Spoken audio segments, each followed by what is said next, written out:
Hey everyone, welcome to the Life and Homes podcast. This is your host, Mike Bova. I have a very special guest in the studio today. He is the founder of Life and Homes, founded it back in 2000. And he's going to talk a little bit about the real estate platform that he's created. And then we're going to get into the hot topic of real estate. Hey everybody, welcome Dave Lisi to the show. Dave, welcome to your show. Thank you, Mike. I'm looking forward to this. Absolutely. So tell us, everybody, about the platform you've created, the Life and Homes platform, and then we're going to dive into the hot topic of the NAR DOJ lawsuit. Okay. So my background is in advertising and marketing. And about 20 years ago, I saw a need to use different media channels to dispense real estate information into a community. So I started playing around with a print product that we developed called the Life and Home magazine. Maybe you've seen a lot of that around town. Mm-hmm.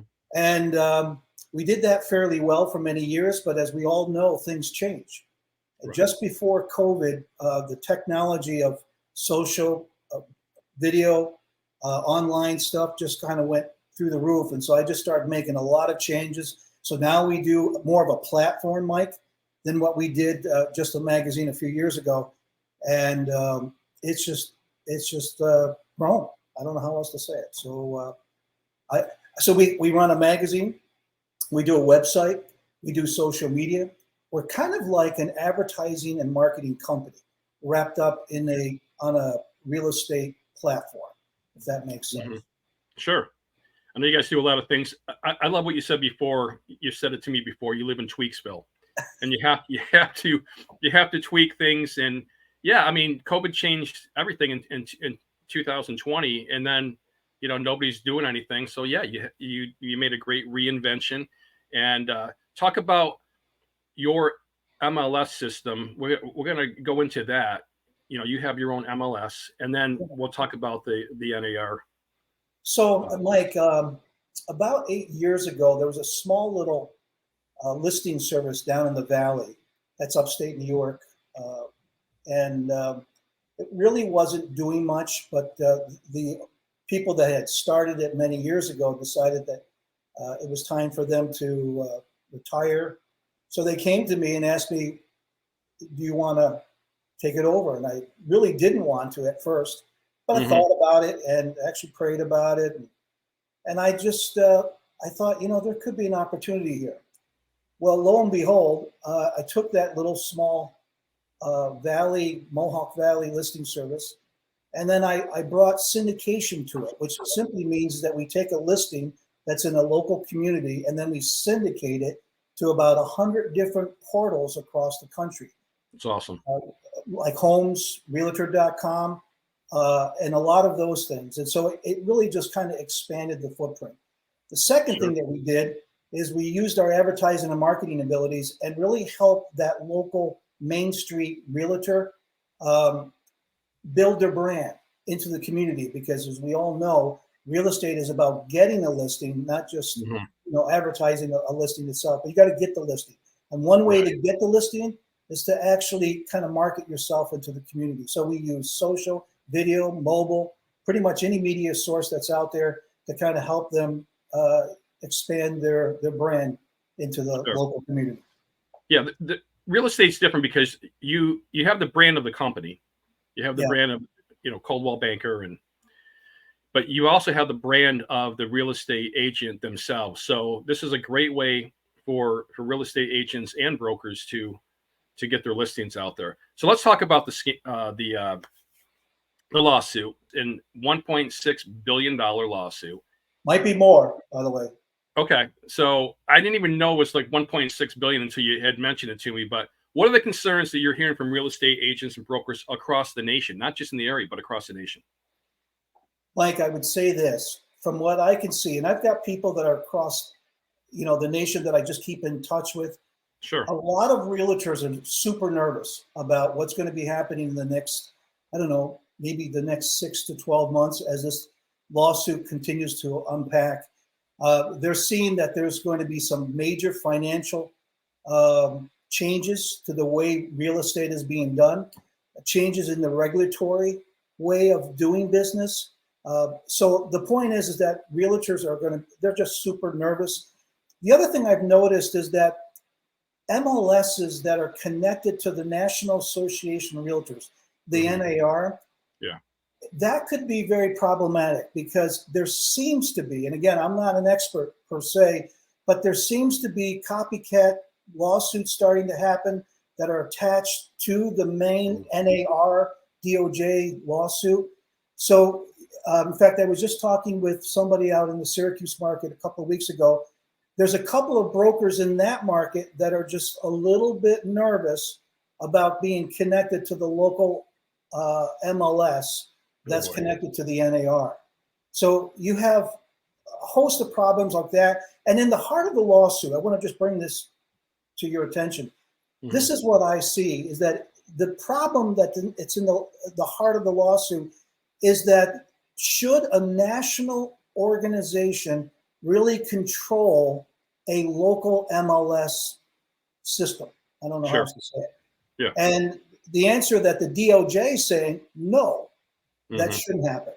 But, and so right now the DOJ looks like they are doing what they're doing, and it's creating a lot of havoc. The other thing I'm noticing is that there's going to be significant changes in the way legal transactions are going to happen as well. So I think pretty much all of those things, and here's the point that I think, the key point that I think everybody should know, is that if you're a real estate professional in this marketplace that seems like it's ever changing, you totally need to stay informed of what's going on, and you need to adapt. If you're going to make it through, I've been doing this for I've been doing it more than my business, but I've been doing it for probably the last 30 years. What I've noticed is that the realtors that don't change with the time and the season in the marketplace, they won't be around the next season. They just won't. And I've seen that hundreds of times. And the ones that I think that are going to make it through, the realtors, they're going to get informed. They're going to get the information that they need, and then they're going to adapt to it. And as if they do that well, they'll be fine. It's great advice for real estate agents. Stay informed, because one of the things I used to hate when companies would say this is business as usual. Is you can't do business as usual, because everything is changing, especially with the real estate industry. So you touched on a little bit when you said that you talked to some people out in Syracuse and they're concerned. What impact do you think it's going to have on the areas of the Mohawk Valley and the greater capital region, the areas that you serve? Yeah. Mike, here's what I see. First of all, let me just make one comment. Just know that this lawsuit will, in fact, affect our local real estate community, the dynamics of our real estate marketplace. You don't have to guess whether or not it will. It will totally do it.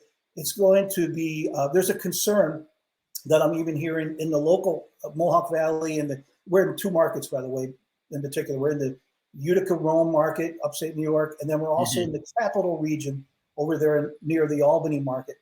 And there's already chatter that I'm hearing from the local realtors and professionals, a shift in that supply and demand. That's going to affect certain things about the real estate activity. I also am hearing that consumer confidence is getting a little bit, I wouldn't say unstable, but I know people are watching whether or not this is actually having an impact on the stability and reliability of the local market.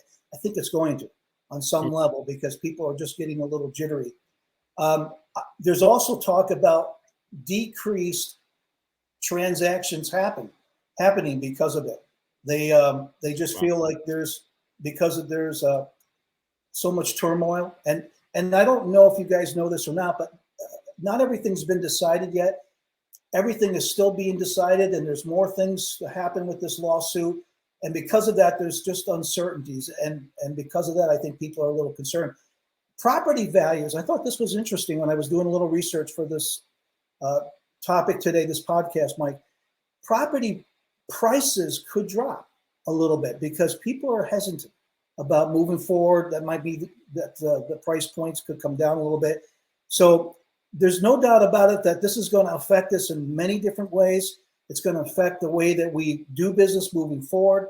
And I think the key takeaway is that A, it's going to affect us. B, We've got to be proactive in strategies and education to help the general public understand that these changes are coming and settle them, and then move forward and grow the real estate market as we move in the next year. Sure. We're going to extend the time a little bit because we had a time allotted for the segment, but this is so interesting. We have to get into like one more question. So as a real estate platform, you guys have a plethora of things that you do, including being an advertising agency. What are your plans to navigate the uncertainties of the DOJ lawsuit about the NAR on your media platforms? Yeah. So being that we're a news media and publishing company and an advertising company as well, we have like a little small editorial board that we've been talking about this lawsuit. And we've almost taken it upon ourselves to say, we need to deploy good information and timely information into the community if we want to help, settle things down a little bit. So as a Life and Homes MLS editorial strategy, we're going to deploy articles, podcasts. We're going to do webinars, if you will, just to try to inform the general public and even some of the real estate professionals about what's coming down the pike, how we can maybe prevent some of the startling information or the new processes that are going to be unwrapped here shortly. Just control editorially some content that would be help to lessen the issue as we move forward.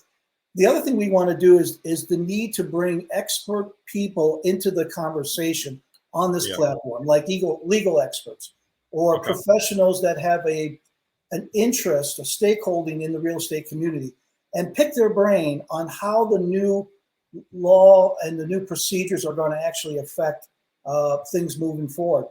The other thing I want to tell you guys is that Life and Homes MLS is not connected with the NAR. So we're not attached to the National Association of Realtors.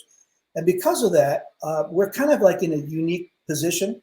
All that stuff that's coming down, that really won't affect us per se, because we're not connected to that national organization. But what we thought we would do is hook up with other media alliances in the area and just bring together a oneness of media that would be able to have like forums or maybe even like a little mini conference or meetings in the area that just could bring attention to some of the local concerns that we have, and then dispense the information out through the different media channels. So Mike, those are the 3 or 4 things that we're trying to do. At the end of the day, we got to be aware of these things, but more than just being a news media and publishing company, we really want to dispense the right information at the right time to help educate people. So as they're making their largest decision of their life, we're going to be helpful in helping them give them the right information. So in close, how can real estate agents and real estate brokers contact you to be a part of your MLS system? So what is the best way for people to contact you, and what is the cost? Talk a little bit about that, and then we'll close out the show. Okay, so our MLS, Life and Homes MLS, is very, very affordable. We don't have all the fees associated with running a national association thing. It's only $40 per agent per month. Wow. And what you get, there's a whole bunch of things you get, but the two main points is that you get syndication of your listings out to the world, and then you get advertising and marketing privileges. And that includes being a vlogger. If you like vlogging in a community and talking about your community, and you want to message that out, we can help you. That's all included in the $40, so it's very affordable. The best way to get a hold of me is just call or text me on my cell. It's 315-269-8469, and let me know who you are, and I'd love to keep this conversation going. Absolutely. Well, Dave, thanks for being a part of the inaugural podcast, and it's so informative. We're actually going to do another session with you in a little bit. We're going to talk more about the lawsuit and the impacts it's going to have on the areas that you serve. And thank you so much. And we'll be right back.